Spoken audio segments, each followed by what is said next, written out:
उतना आप ऑप्शन देख के नहीं मार लेंगे, वहां पे आराम से मार सकते हैं वहां पे। अब इसके बाद हम लोग देखते हैं महाकाव्य के बारे में। किसके बारे में? महाकाव्य। महाकाव्य बहुत ही बड़ी रचना को क्या कहा जाता था? महाकाव्य कहा जाता। बहुत ही बड़ी रचना को महाकाव्य, बहुत बड़ी रचना को महाकाव्य कहा जाता था। इसमें दो सबसे प्रमुख महाकाव्य हैं। एक महाकाव्य का नाम रामायण, दूसरे का नाम महाभारत। महाकाव्य कितने? महाकाव्य कितने? दो। कौन कौन? महाकाव्य। पहला महाकाव्य भैया रामायण। रामायण, रामायण किसने रचना किया भैया? किसने? वाल्मीकि, महर्षि वाल्मीकि। वाल्मीकि, वाल्मीकि में ऐसे रहेगा ना, अंदाजे कभी कभी सही हो जाता है, कभी गलत हो जाता है। वाल्मीकि जी ने महाभारत रामायण की रचना किया। प्रारंभ में इसमें श्लोकों की संख्या जो थी 12,000 थी, लेकिन बाद में इसमें कितना हो गया? 24,000। कितने हजार हो गए? 24,000। ठीक है। रामायण के जो खंड है, क्या है? खंड है, उन्हें क्या कहा जाता है? वर्ग वगैरह नहीं बोलते, हाँ? कांड कहा जाता है। क्या कहा जाता है? कांड। रामायण में कितने कांड है? 7 गो कांड है रे भैया। कितने कांड है? 7।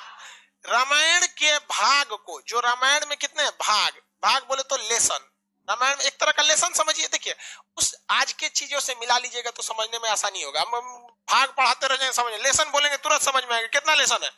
7। इसके लेसन को क्या कहा जाता था? कांड। क्या कहा जाता है? कांड। कितने कांड है? 7। अब इसमें दो ही चीज पूछता है, सबसे बड़ा कांड कौन सा है? युद्ध कांड। सबसे बड़ा कांड युद्ध कांड। और सबसे महत्वपूर्ण कांड कौन सा है? सुंदर कांड। कौन सा कांड? सुंदर कांड। अक्सर देखते होंगे पंडित जी आते होंगे, क्या है भैया? तो सुंदर कांड हो रहा है, यज्ञ वगैरह होगा बहुत बड़े पैमाने पर, और पंडित जी एकदम लय में गाएंगे एकदम बढ़िया सुंदर कांड। समझ में आ गया कि नहीं आ गया? तो रामायण के खंडों को क्या कहा गया? कांड। कितने कांड है? सबसे बड़ा कांड युद्ध कांड। कौन सा कांड? युद्ध कांड। कौन सा कांड? युद्ध कांड। मटेरियल में नहीं लिखा होगा तो आप लोग लिख लेंगे वहां पे कांड में। और सबसे महत्वपूर्ण कांड सुंदर कांड। कौन सा कांड? सुंदर कांड। कौन सा कांड भैया? सुंदर कांड। आप लोग भी अपने घरों में सुंदर कांड वगैरह करा सकते हैं। पूजा पाठ अच्छी चीज है, पूजा पाठ कराना चाहिए। कम से कम जोने बहाने जिस दिन तक पूजा रहता है आदमी, कम से कम वो दिन कोनो गलत काम नहीं करता है। सबसे बड़ा तो फायदा इंस्टेंट दिखता है, आगे हो ना हो, लेकिन कम से कम उस दिन आदमी कुछ नहीं करता है। जिसके घर में हरि कीर्तन होता है या यज्ञ वगैरह होता है, या मुस्लिम में जिनके घर में कुरान खानी होता है, कम से कम वो उस दिन कुछ गड़बड़ नहीं करता है। भाई आज पूजा पाठ है, हटाओ यहाँ पे ये कांड। अब देखिए, महाभारत रामायण जो है ना, ये तो है भैया क्या चीज? एक काव्य है। लेकिन एक्चुअली में रामायण एक लीला है। लीला मतलब समझते हैं, मैच फिक्सिंग। पहले से रामायण में हर चीजें क्या थी? फिक्स थी। लेकिन हमारे देश की शिक्षा व्यवस्था इतनी चौपट कि हमें और आपको समझने का मौका ही नहीं दिया, और इसे एक धार्मिक किताब बन के रख दिया। रामायण को अक्सर कहा जाता है राम लीला। देखते हैं, ये राम जी की क्या थी? लीला थी। राम जी की क्या थी? लीला। अगर आप इसके छोटे से छोटे चीजों को अगर आप समझेंगे, कोई भी चीज को अगर समझेंगे, छोटे से छोटे चीज को, तो आज के जीवन में आपको बहुत सारी चीजें सीखने को मिलेगी। अच्छा ये बताइए, राजा दशरथ जी की पत्नी थी, वो कौन सी पत्नी थी जिन्होंने रथ में उंगली डाल के उनसे वचन मांगा? कौन थी? कैकेयी। उन्होंने क्या कहा था राजा दशरथ जी ने? कि हम तुम्हें एक वरदान देंगे। बदले में उन्हें क्या कहा? कि हम उचित समय आने पर आपसे क्या मांगेंगे? वरदान। याद रखिएगा, आज के जीवन में अगर आप किसी से कमिटमेंट करते हैं तो तुरंत पूरा करवा लीजिएगा। ऐसा मत कहिएगा कि उचित समय आने पे हम तुम्हारे लिए करेंगे, वरना आने वाले समय राजा दशरथ जी की मृत्यु का कारण भी बने थे राम जी का वनवास। कौन बर्दाश्त करेगा वहां पे? राम जी का। लक्ष्मण जी को तो वनवास नहीं था, वो तो साथ में चले गए थे, भाई के स्नेह में चले गए थे कि नहीं? तो ये आप इसका ध्यान रखें। ये क्या चीज था? ये आने वाले कलयुग के लोगों को दिखाने के लिए एक प्रेरणा की स्रोत थी। देखिए, आज उन सबको पता था भगवान जी को आने वाले समय में एग्रीमेंट वगैरह बहुत होगा, बिजनेस आगे जाएगा, जीएसटी वीएसटी, तो कैसे खुल के थोड़े बोलेंगे कि एग्रीमेंट में ऐसे मत करना। वो दिखाया गया था कि इस लीला को समझिए, और अपने आने वाले जीवन में 100-200 साल, हजारों साल बाद आप इस जीवन में याद रखिएगा कि अगर आप किसी के प्रति एहसानमंद है तो उसका एहसान तुरंत चुकाइए। उसको अगर फ्यूचर पे टालेंगे तो हो सकता है कि आपको ऐसा जगह आके चोट देगी, फिर आपको भी काम खत्म हो जाएगा यहाँ पे। अभी याद रखेंगे, यहाँ पे आप इस रामायण में बहुत सारी चीजों को देखेंगे जो आज के वक्त में आपको अपने जीवन में बहुत काम देंगे। जब लक्ष्मण जी हिरण को ढूंढने गए थे, वो एक क्या किए थे, लक्ष्मण रेखा खींचे थे और सीता जी से क्या कहते कि सीता जी आप इसके बाहर नहीं जाइए। सीता जी कभी नहीं जाती उसके बाहर, कभी नहीं जाती। यदि रावण साधु का वेश नहीं बनाया होता तब। तो ये क्या संदेश देना चाहता है कि हर साधु के वेश में समझा आया हुआ व्यक्ति सन्यासी नहीं होता है। कलयुग के वेश में अगर कोई भी आपका साधु बन के आता है तो हो सकता है कि वो आपके लिए लक्ष्मण रेखा पार कराने के लिए आया है। इसलिए आंख बंद करके भरोसा नहीं कीजिएगा, क्योंकि सीता जी जैसी जब वो भगवान की पत्नी जब धोखा खा सकती है तो हम जैसे तुच्छ मानव लोग की औकात कौन सी औकात है हमारी। और आज भी देखिए आपको तांत्रिक लोग किसी किसी नाम पे आपको ठगेंगे। ये एक लीला है, लेकिन हमारी सिस्टम में जब अंग्रेज आए थे तो इस तरह से पढ़ा के गए कि हमारे और आपके दिमाग पे एक ताला मार दिया कि बौद्ध ग्रंथों में कुछ भी है तो आप इसे नहीं पढ़ेंगे, क्योंकि आपके दिमाग पे ताला मारा गया है कि आप हिंदू हैं, आप मुसलमान हैं, आप सिख हैं। अरे भाई, महात्मा बुद्ध ने कह के गए थे क्या कि हमसे तुमको कोई भी बौद्ध लोग ही हमसे अपनी तमन्नाओं को मांगना या हमारी मन्नत मांगना। अगर कोई मुस्लिम या हिंदू हमसे कोई प्रार्थना करेगा तो हम पूरा नहीं करेंगे। क्या मर्यादा पुरुषोत्तम राम कहते क्या कि अगर हमसे कोई सच्चे दिल से मुस्लिम अगर हमसे अपनी प्रार्थना करेगा उसने मुसीबत में तो हम उसकी पूजा नहीं, प्रार्थना को नहीं सुनेंगे, कहेंगे भाग तो मुस्लिम है, क्या कहेंगे? नहीं। लेकिन हम लोग 200 साल तक अंग्रेजों के गुलाम रहे। देखिए मुगलों के वक्त में भी हमारी संस्कृति आज आई थी, मुस्लिम शासक के वक्त आई थी, लेकिन उन लोग की सोच दूरदर्शी नहीं थी, वो केवल हमारे सामाजिक क्षति किए। लेकिन जब अंग्रेज का शासन आया ना, मेंटली बर्बाद कर दिया सब, जिसका खामियाजा आज भी हमें भुगतना पड़ता है। जबकि ये साफ संदेश था राम जी का कि देखिए हमारी खुद की पत्नी भी धोखा खा सकती है, तो आप आदमी किस दे। इसलिए जब कभी भी कोई धार्मिक चीज में अगर आए तो उसे एक बार जांच परख लीजिएगा। हम ये नहीं कहते हैं कि सब गलत है, लेकिन जांच परख जरूर लीजिएगा। जब लंका में जाया जा रहा था तो लंका में जब जाने के वक्त में भी देखिएगा, जब वानर लोग पुल बना रहे थे, वानर लोग क्या बना रहे थे, पुल बना रहे थे, तो उसमें गिलहरी भी ईंटा लेके ढोती थी सब। अब गिलहरी की औकाते कितना, इतनी इतनी ईंटा लेके घूम रहे थे, देखो बंदर उठा के फेंक दिया गिलहरी को, क्योंकि भाई यहाँ से डिस्टर्ब करने आई है यहाँ पे। तो राम जी के पास गिरी थी और उसको चोट लग गया। तो राम जी अपने उंगली से ऐसे साला दिए थे, तो गिलहरी के ना पीठ पर आप देखेंगे ना 3 ठो निशान होता है, गिलहरी के पीठ पर 3 निशान होता है। तो ये कहा गया कि राम जी का ये क्या है, निशान है। और राम जी ने अपने जीवन का सबसे बड़ा उपदेश उस बंदर को बुला के दिए थे, वानरी सेना को, कहते इधर आओ, सबका क्लास लिए थे, चलो सब लोग यहाँ मारा कैसे वहां पे। और उन्होंने, राम जी गुस्सियाने वाले नहीं थे, लक्ष्मण जी इतनी भड़कीले टाइप के थे, नाके काट दिए सुपने खा। आज भी हर लड़की किसी भी लड़के को प्रपोज करने से डरती है, क्योंकि उसको याद है ससुरा हमारा एक बार रामायण के समय लक्ष्मण जी काट दिए थे। लड़का डरता है कि कहीं तमाचा मत मार दे, लड़की डरती है नकिए मत काट दे। खैर ये मजाक वाली बात है, इसको सीरियस नहीं ले। तो राम जी ने क्या कहा था कि देखो, मायने ये नहीं रखता है कि तुम कितना किए हो, मायने ये रखता है तुम कितना कर सकते हो। बंदर लोग जो है वानरी सेना, तुम्हारी क्षमता ज्यादा है, तुम बड़े बड़े पत्थर को उठा सकते हो, लेकिन गिलहरी ने उतना बड़ा पत्थर उठाया जितनी इसकी औकात थी। इसलिए अगर कामयाब होना चाहते हो तो ये मत सोचना आज के समय में कि तुमने कितना पढ़ाई किया, बल्कि अपने आप से पूछना कि आज हम कितना पढ़ सकते थे। समझ में गया? इसलिए हम आज भी इस गिलहरी को अपने पास रखते हैं। जिस दिन हमको थकान होने लगती है, हम इसको देखते हैं तो राम जी की बात याद आती लगती है कि ये मरा हुआ जिंदा इसमें रहेगा। हमको आज भी जब भी थकान होती है तो हम इसको देखते हैं, याद आती है कि जिंदगी में ये मत सोचना तुमने कितना किया, सोचना कि तुम कितना कर सकते थे। समझ में आया कि नहीं? आज हमारा 6 मिलियन हो गया, 6 मिलियन कल ही हो गया था, रात में हो गया था कल ही। आप हम सोचे बताएं। चलिए अब मेन टाइम पे आते हैं यहाँ पे। तो पहला आपने ये देख लिया, उसके बाद आपने देखा कि लक्ष्मण जी को क्या लग गया था, तीर लग गया था, और शक्ति बाण के नाम से वो तीर था, बहुत खतरनाक, उसमें मंत्र वगैरह था। पहले के समय में तीर खतरनाक नहीं थे, मंत्र खतरनाक थे, उसको कुछ पढ़ के मार देता था रावण वगैरह मार यहाँ पे। तो आप जरा देखिए, राम जी के अपने भाई को जब तीर लगा था तो राम जी विष्णु भगवान के अवतार थे। एक बार राम जी उस तीर लगे हुए जगह पे हाथ रख देते तो क्या वो जख्म सही नहीं हो जाता? हो जाता कि नहीं? लेकिन राम जी तो भैया ठहरे भगवान। उन्हें पता था कि आने वाले कलयुग में बहुत सारे ऐसे तांत्रिक घूमने लगेंगे जो कहेंगे कि मर्यादा पुरुषोत्तम राम ने जो मंत्र पढ़ा था, मैं उसी मंत्र को पढ़ के आपके AK-47 का गोली लगाए साफ कर देंगे, बिच्छी काटा है साफ कर देंगे, सांप काटा है साफ कर देंगे। इसलिए राम जी अपने भाई को तड़पते हुए छोड़े और कहे हनुमान जी को कि जाइए आप हिमालय से संजीवनी बूटी लाइए, जो हनुमान जी को दिखाता है कि यदि समय रहते अगर आप मेडिकल सुविधा ला सकते। आज के समय में अगर आप देखेंगे, मजाक में सेंस में ना लेंगे तो आज के समय में वो एम्बुलेंस को दर्शाता है।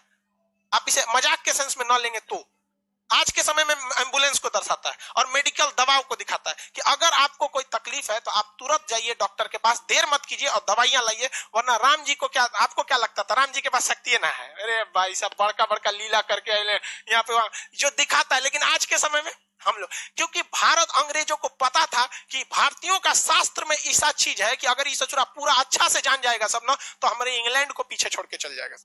लेकिन उन्होंने इस चीज को दबा दिया, रामायण को केवल किताब रख दिया, न कि उसे केस स्टडी में बता दिया। जबकि हार्वर्ड ऑक्सफोर्ड जैसी यूनिवर्सिटी में ये सब चीजों को केस स्टडी पे पढ़ाया जाता है कि देखो राम जी ने क्यों नहीं उस चीज को सही किया, क्योंकि इसका 800 साल 200 साल 1000 साल बाद क्या असर पड़ेगा। उस ससुरे हमरे किताब पढ़ के आगे बढ़ गए सब, हम लोग को थरिया थमा दिया, तू रामायण पे लड़, तुम महाभारत पे लड़, हम हिंदू तुम मुसलमान तुम सिख तुम ईसाई। लेकिन आज भी हम लोग नहीं समझते इस चीज को, आज भी आप लोग समझिए इस चीज को। और दूसरा देखिए, आप आगे हर चीज को अगर आप देखेंगे, बहुत सारा चीज महाभारत उसमें देखेंगे आप, रावण मारा गया क्यों? अपने भाई को क्या किया था, बता दिया था। जबकि रावण नहीं मारा जाता अगर वो अपने भाई को नहीं बताता कि मेरी नाभि में अमृत। इसलिए ये क्या दर्शाता है, ये यही दर्शाता है कि अगर आप किसी राज को चाहते हैं छुपा लेना, इसका सबसे अच्छा तरीका है कि किसी को ना बताएं। क्योंकि अगर आप अपने करीबी को कोई राज बताते हैं तो करीबी का भी कोई ना कोई करीबी होता है। इसलिए अगर आप चाहते हैं तो किसी को ना बताएं, स्पेशली महिला को तो बताइए मत। आप बुरा मानिएगा लेकिन ये चीज हकीकत है। किसी महिला को बताइएगा ना, हाई बात मत बताना, तो अपनी सहेली को बताएगी और उसको भी कहेगी किसी को बताना नहीं, और वो पूरा लॉज पीट देगी, हल्ला, सबको यही बात कहा जाएगा किसी को बताना नहीं। पहले के वक्त में मीडिया नहीं था तो महिलाएं ही मीडिया का काम करती थी। कोई खबर पहुंचाना है, एगो दादी को कह दो, पूरा मीडिया का काम हो। तो इस चीज को आप समझिए, ये केस स्टडी है। राम जी बड़ा बड़ा लंका जलाया गया, ये हुआ, ये सारा चीज। लेकिन जब वनवास काट के जब वो घर आए, तो घर पे आए तो सबको पता है कि सीता जी 83 दिन तक लंका में थी। लेकिन रावण को श्राप भी तो था कि अगर वो सीता जी को गलत नियति से टच भी करता है तो भस्म हो जाएगा, था कि नहीं था? पूरी दुनिया जानती थी कि सीता जी एकदम पवित्र है। लेकिन जब वो अयोध्या पहुंची तो राम जी लोगों ने सवाल उठा दिया कि सीता जी को अग्नि परीक्षा देनी पड़ी। सवाल उठाया गया था कि नहीं उठाया? तो राम जी कभी नहीं चाहते थे कि वो अपनी पत्नी को, जगत जननी मां सीता को, वो अग्नि परीक्षा में बैठाएं। लेकिन समाज में आकर उन्होंने कहा कि 90% लोग को विश्वास है कि सीता जी क्या है, एकदम पवित्र है। इवन कि अशोक वाटिका में रावण रखा था तो उसके अंदर भी बहुत ज्यादा इंसानियत थी। और कहा भी, मतलब एक रावण के, बहुत से लोग रावण की इंसानियत को भी कहते हैं और कहते भी है कि सीता जी को पवित्र लौटाया गया था। तो ये राम जी की मर्यादा, राम जी की बहादुरी तो थी ही, लेकिन इससे कहीं ज्यादा रावण की इंसानियत भी थी। और जो दशहरा के दिन रावण को जलाते हैं तो एक कोटेशन आता है, ये रावण भी बोलता है, मुझे आग लगाने वालों जरा ये बताओ इस भीड़ में राम कौन है। लेकिन हम लोग दशहरे में उस रावण को जलाते हैं। हकीकत देखिएगा तो उससे नीच और आदमी आज हम लोग बन के बैठे। हम लोग से कहीं ज्यादा इंसानियत उस रावण में था उस वक्त। लेकिन राम जी अयोध्या आए ना तो 90% लोगों को पता था, 90% लोग खुश थे कि आज हमारे मर्यादा पुरुषोत्तम राम आ गए। लेकिन उस समय भी लोगों की कमी नहीं थी, लोग की कमी उंगली उठाने की नहीं थी। लोगों ने भगवान पर उंगली उठा दिया और भगवान ने सोचा कि चलो ना हम अग्नि परीक्षा दे देंगे, जगत जननी मां सीता तो पवित्र ही है, अग्नि परीक्षा में क्या हो जाएगा, सफल तो हो ही जाएंगे। हुआ भी वही, मां सीता अग्नि परीक्षा में बैठी और कहा गया भैया अगर पवित्र रहेंगी तो आग नहीं जला पाएंगी और अब अपवित्र है तो आग जला देगी। क्या सीता जी को आग जला पाई थी? नहीं। लेकिन हुआ क्या उसके बाद, जब सीता जी आई तो रो दी। दुनिया से मतलब नहीं था, ये राम जी आपसे मतलब था। राम जी आपने ही जब हम पे कह दिया अग्नि परीक्षा के लिए तो ये दुनिया मेरे किसी काम के नहीं। वो धरती माँ से जन्मी थी और धरती माँ में समा गई। जो क्या दर्शाता है कि जीवन में आप कितने भी बढ़ जाइएगा लोग आप पे उंगलियां जरूर उठाएंगे। जब राम जी को नहीं छोड़ा लोगों ने उंगली उठाने में, तो हमारी और आपकी क्या औकात है। और ये यही बताता है कि राम जी अगर उन 10% लोगों को डांट देते ना, चल भाग यहां से, तो मां सीता को अग्नि परीक्षा नहीं देनी होती। लव और कुश को छोड़कर मां सीता कभी नहीं जाती, बचपन में बेचारे रोते रह गए। इसलिए अगर 2 कौड़ी के लोगों को अगर खुश करने के चक्कर में रहेंगे तो आपका अपना जीवन बर्बाद हो जाएगा। राम जी का पूरा परिवार बर्बाद कर दिया इन 2 कौड़ी के लोगों ने यहाँ पर। इसलिए जीवन में याद रखिएगा, जब भी आगे बढ़ेंगे लोग आप पे सवाल उठाएंगे, लेकिन हमारे अंग्रेजों ने ये बर्बाद कर दिया। आज किसी मुसलमान को कहिएगा ना रामायण की तुम्हें पाठ सुनाते, नहीं सुनेगा। और इवन कि आपको अगर कोई कुरान की बात सुनाएगा तो आप अगर दूसरे धर्म के, तो आप भी नहीं करें। ये कोई किसने ये जहर बोया हमारे अंदर, किसने? हाँ भाई साहब, ये 200 साल जो अंग्रेज गए सब ना, अंग्रेज भाई साहब बहुत दिमाग वाले थे। वो लोग को पता था कि भाई साहब तलवार की ताकत से, देखिए मुगल जब आए थे सब तो वो तलवार से लोगों को काटे थे सब, और अंग्रेज आए सब तो कलम से लोगों को काटा गया। और वो खुद लिख के गए थे, the power of pen is more than the power of sword. कलम की ताकत तलवार से ज्यादा होती है। हमारा वैचारिक नपुंसक बना के चले गए सब अंग्रेज, हमारी शिक्षा व्यवस्था को बर्बाद कर दिया। और इससे लड़ने का काम किया था राजीव दीक्षित ने, और इसमें किसी न किसी की चाल थी जिन्होंने राजीव दीक्षित को आकस्मिक मृत्यु कर दिया, और जो हमारी वैचारिकता को एक ग्लोबल लेवल पर ले जा रहे थे। तो खैर आप भी समझते हैं, इस सब चीज में मत पड़िएगा, धार्मिक चीजें गलत होती है, लेकिन हम लोग इसके शिकार हुए हैं। हम लोग को शिकार बनाया गया है ये अंग्रेजों ने। नजरों को समझ में नहीं आता, धीरे धीरे विकास होगा। लेकिन आप अगर समाज को देखेंगे ना, तो समाज का एक ऐसा हिस्सा है जो अब इस सब चीजों से हट रहा है। उसे नहीं मतलब है कि धार्मिक चीजें क्या है, हिंदू सिख ईसाई क्या है, वो अब इंटेलेक्चुअल पे जा रहा है। लेकिन समाज का एक हिस्सा ऐसा भी है जो ससुरा इसमें और ज्यादा क्या होते जा रहा है, बनते जा रहा है। अगर आप पढ़े लिखे हैं, आप इस चीज को समझिएगा। तो रामायण क्या है? एक तरह की लीला है जो बताता है कि भाई साहब आप सबको संतुष्ट नहीं कर सकते। बेहोश हो गया क्या कोई? अभी के समय में मोदी जी सबको बना रहे हैं। देखिए बाबू, आप ध्यान से समझिए, ऐसा नहीं है, बैठिए। देखिए आप अगर आप पॉलिटिकली देखिएगा तो शायद हम और आप भी अगर प्रधानमंत्री रहेंगे ना, तो शायद बहुत मुश्किल हो जाएगा हमारे और आपके करने के लिए। क्योंकि वहां बैठे हुए आप लोग, आप जैसे सोचिए, वहां बैठे आपको बैठने के लिए सीट नहीं मिला है, यहाँ लड़के जमीन पे बैठे हैं, आपकी शिकायत है गेट खोलना, लेकिन सब अपनी शिकायत जानता है। किसी को पता हमारा सामने तकलीफ कौन सी।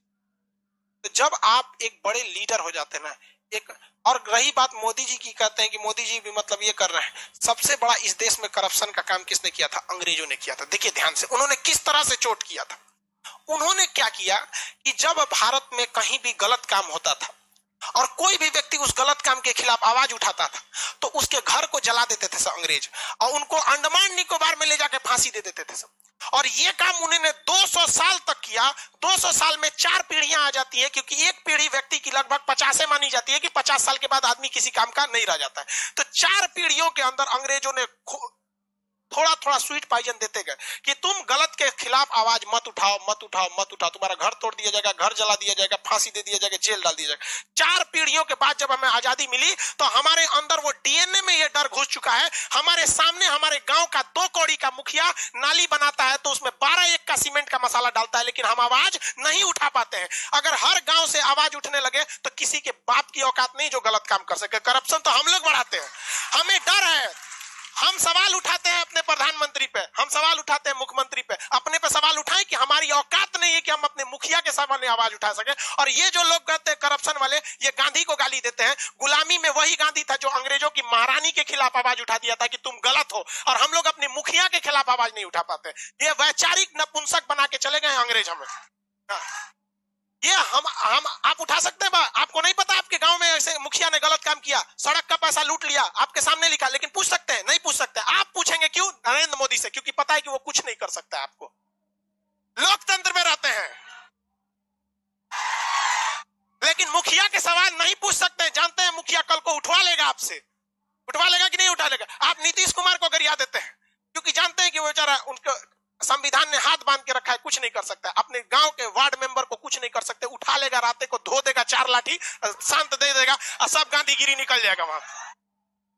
जिस दिन भारत के 120 करोड़ 130 करोड़ लोगों के 260 करोड़ हाथ एक साथ अगर उठ जाए करप्शन के खिलाफ, किसी के बाप की औकात नहीं है जो भारत मां का 1 रुपया लूट के दिखा सके। लेकिन हम लोग क्या कर सकते हैं? हमारे जैसा टीचर ज्यादा जान फड़फड़ाएगा तो मरवा देगा सब ससुरा हमरों को। ज्यादा राजीव दीक्षित भी अंग्रेजों के खिलाफ ऐसे ही उड़ रहे थे। वो 200 साल पहले की चीजों को उठाए थे, हमारे उड़ा देगा सब। यहाँ पहले ही 6-7 को बम चल चुका है। लेकिन ऐसा नहीं है हमारे। आप देखिए, बम चलने से पहले भी जो मेरी विचारधारा थी और आज भी वही है। हम जितना हो सके अंग्रेजों ने जो जहर दिया था उसको निकालने का हम काम करेंगे। आखिरी सांस तक जब तक रहेगा, इन अंग्रेजों की जो वैचारिक गतिरोध हमारे साथ दे के गए हैं उसे निकालने का कोशिश करेंगे। एक भी भारत माँ के संतान को अगर हम सही रास्ते पर लाएंगे तो हम समझेंगे मेरा जीवन सफल हो गया। ये आपका कर्तव्य बनता है, आप इसे आवाज उठाइए। और आज कोई कुछ नहीं कर सकता है, कोई कुछ नहीं कर सकता है। अरे भाई, अंग्रेज जब हम लोग लड़के गुलामी ले लिए, गुलामी से आजादी हो गए, तो मुखिया कौन चीज। लेकिन आप इसके खिलाफ आवाज नहीं उठाते हैं। आवाज तब उठाइएगा जब आप अपने गांव को सुधार सकते हैं, तब जब आप अपने गांव को सुधारने में तकलीफ होती है।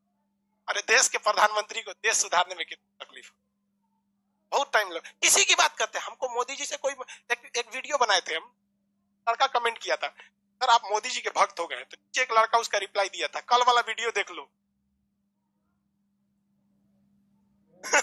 हम मिडिल वाला काम नहीं करते। आंदोलन चीज हम सीधा विरोध कर देते हैं, चाहे अगर गलत है तो गलत, सही है तो सही। बीच वाला रास्ता हम अंग्रेज वाला काम नहीं करते हैं, नहीं होता है।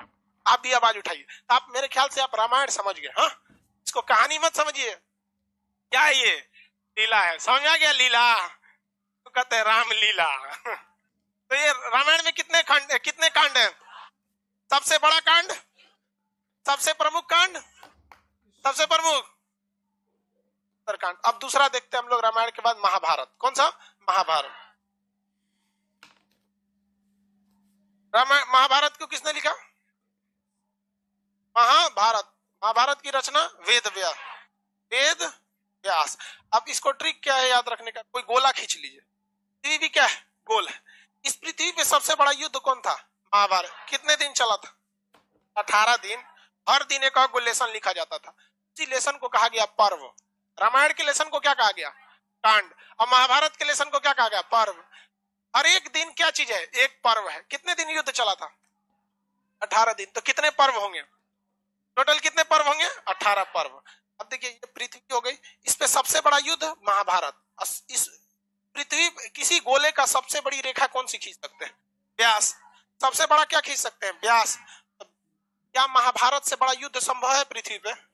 क्या व्यास से बड़ी रेखा संभव है? नहीं। देखिए, ये भी अपने आप में सबसे बड़ा महाभारत और व्यास भी अपने आप में सबसे बड़ा। समझ में आ गया? वरना लड़का कंफ्यूज रह जाता है कि इसको ये वो पता है कि वाल्मीकि एगो थे, एगो वेद व्यास थे, रामायण थे, एगो महाभारत थे। ये कंफ्यूज किया जाता है, लिखा कौन किसको। इसलिए पृथ्वी सबसे बड़ा युद्ध महाभारत, सबसे बड़ी रेखा वृत्त पे व्यास। तो महाभारत की रचना किसने किया? कितने दिन युद्ध चला? युद्ध कितने दिन चला?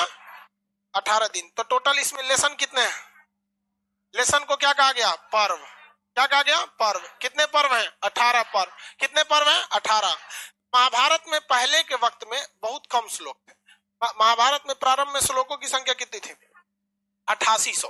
प्रारंभ में श्लोकों की संख्या कितनी थी? 8800। प्रारंभ में श्लोकों की संख्या 8800। इसे कहा जाता था जीतने का नियम कानून। जीतने का नियम। संहिता का मतलब क्या होता है? जीत जाना। संहिता का मतलब कानून। संहिता का मतलब कानून। जैसे आचार संहिता चुनाव का कानून, सिविल संहिता शादी ब्याह का कानून, दंड संहिता पुलिस कैसे थूरेगी इसका कानून, उसी को दंड संहिता कहते हैं। उसी तरह जय मतलब विजय, जय मतलब विजय, तो विजय संहिता, जय संहिता, जीतने का नियम कानून। महाभारत में हर चीज दिखाई गई। अरे भाई साहब, छल कपट तो सोचा गजब। लेकिन ये क्या दिखाता है? वो भी यही दिखाता है कि भाई अगर आप सच्चाई के रास्ते पे, आप उस सच्चाई के रास्ते को पाने के लिए छल कपट कर सकते हैं। तो टोटल कितने श्लोक थे? 8800। उस समय इसका नाम क्या था? जय संहिता। क्या नाम था? जय संहिता। अभी श्लोक की संख्या 1,11,000 हो गया है। कितना हो गया है? 1,11,000। 1,11,000 श्लोक हो। ठीक है। हालांकि एग्जाम में आपको ज्यादातर 1 लाख ही देगा। इसमें टोटल कितने पर्व हैं? टोटल पर्वों की संख्या 18। युद्ध कितने दिन चला? कितने दिन? 18 दिन तक युद्ध चला था। सबसे महत्वपूर्ण पर्व कौन सा है? भीष्म पर्व। कौन सा पर्व है? भीष्म पर्व। कौन सा पर्व? भीष्म पर्व। भीष्म पर्व को ही क्या कहते हैं? भागवत गीता। क्या कहते हैं? भागवत गीता। भीष्म पर्व को क्या कहा जाता है? भागवत गीता। इसको शॉर्टकट में लोग क्या कहते हैं? गीता। क्या कहते हैं? गीता।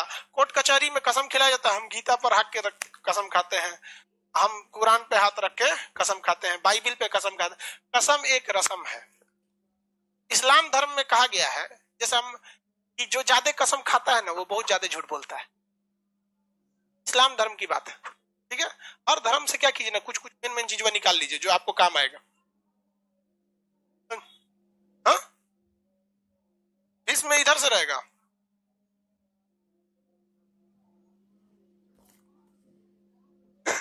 उसको मात्रा कम लग रहा था, अब खुश और बना दे।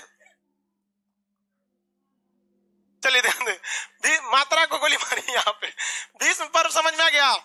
सबसे महत्वपूर्ण पर्व कौन सा है? भीष्म पर्व। भीष्म पर्व में क्या होता है भैया? भागवत गीता कहा जाता है। इसी को हम क्या कहते हैं? गीता। इसमें है क्या एक्चुअली में? अगर आप ध्यान से देखेंगे ना, अगर बहुत गहराई से, तो आपको ये समझ में आएगा ना, गीता एक क्वेश्चन बैंक है। गीता एक क्वेश्चन बैंक है। जब जब अर्जुन जी को कोई समस्या आई है, पीछे बैठे थे उनके सारथी बन के कौन? कृष्ण भगवान आराम से समझा रहे थे। हाँ, कृष्ण, राम जी नहीं, कृष्ण भगवान, हाँ वो सारथी थे, वो आगे बैठे थे। तो मतलब वो उनको क्या कर रहे थे? गाइड कर रहे थे कि भाई देखो अर्जुन, ऐसे ऐसे टेंशन मत लो। मरणम मंगलम यत्र यभूतिश्च यभूषणम कौपीनम यत्र कौशयम साकाशी कीन मीते बंधनम मरणम वापी जयो वापी पराजय उभयत्र समो वीर, वीर भाव ही वीरता। मतलब कहीं नहीं समझा तुम लोग? कोई बात नहीं, मत समझो तुम।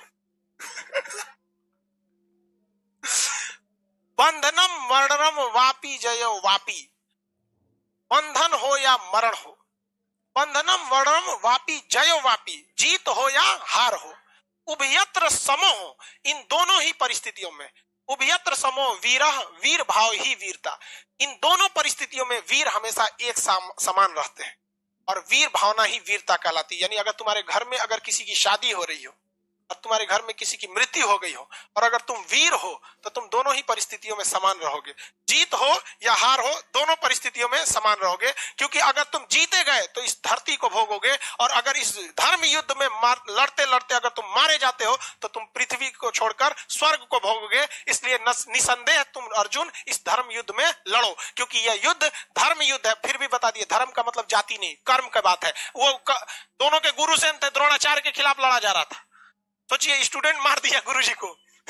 हालांकि द्रोणाचार्य को तो हटाया गया था छल के द्वारा, वो अश्वस्थामा हतो हता करके, हाथी वगैरह, तो खैर वो अलग बात थी वहां पे। लेकिन वो क्या कह रहे थे कि जब बात सच्चाई की आती है ना तो एकदम क्या करो, लड़ो वहां पे। और वही इस सबको भी एगो कहता है। तब महाभारत वगैरह में बहुत बहुत उससे जो और बड़ा है महाभारत। गीता वगैरह समझ में आ गया। सबसे बड़ा पर्व कौन सा? भीष्म। सबसे बड़ा पर्व भीष्म पर्व। रामायण के भाग को क्या कहा जाता है? रामायण के भाग को टोटल कितने कांड है? सबसे बड़ा कांड, सबसे महत्वपूर्ण कांड, सुंदर कांड। भीष्म पर्व का आज का नाम क्या है?